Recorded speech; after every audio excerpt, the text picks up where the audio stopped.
Pergerakan Pemuda UMNO Malaysia melahirkan rasa tidak senang dengan bekas Perdana Menteri Datuk Seri Ismail Sabri Yaakob yang menyerang parti secara terbuka di media tanpa menggunakan saluran sepatutnya. Pengarah komunikasinya, Syed Muhammad Johan Rizal Syed Unan Masri berkata, Ismail Sabri adalah naib Presiden UMNO yang menduduki hierarki top 5 serta boleh menyuarakan teguran dan pandangan secara berorganisasi.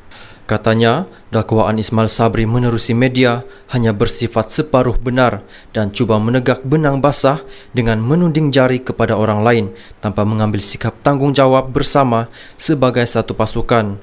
Adakah mood serangan kepada parti itu kerana marah sebab tidak dapat duduk kerusi sangat berkuasa lebih lama?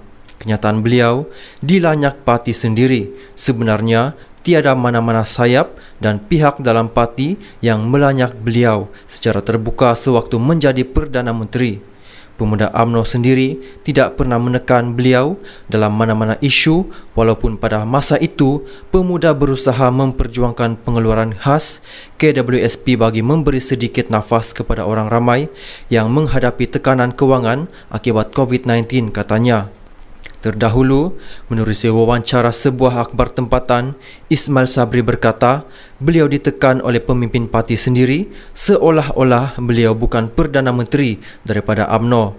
Syed Muhammad Johan Rizal berkata, dakwaan Ismail Sabri bahawa beliau tidak melanggar arahan parti juga adalah tidak tepat kerana ada beberapa tindakannya yang bertentangan dengan keputusan parti.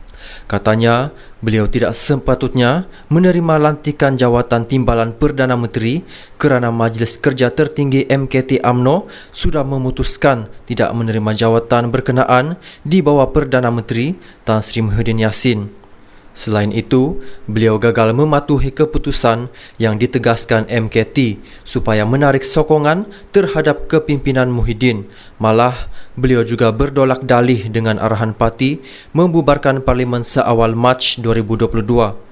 Beliau juga membelakangkan parti apabila secara senyap menandatangani perjanjian dengan Muhyiddin dengan syarat yang tidak dimaklumkan kepada parti apabila memberi peruntukan khas kepada bekas Perdana Menteri ke-8 itu serta terus menyokong Muhyiddin sebagai Perdana Menteri selepas pilihan raya umum ke-15 katanya.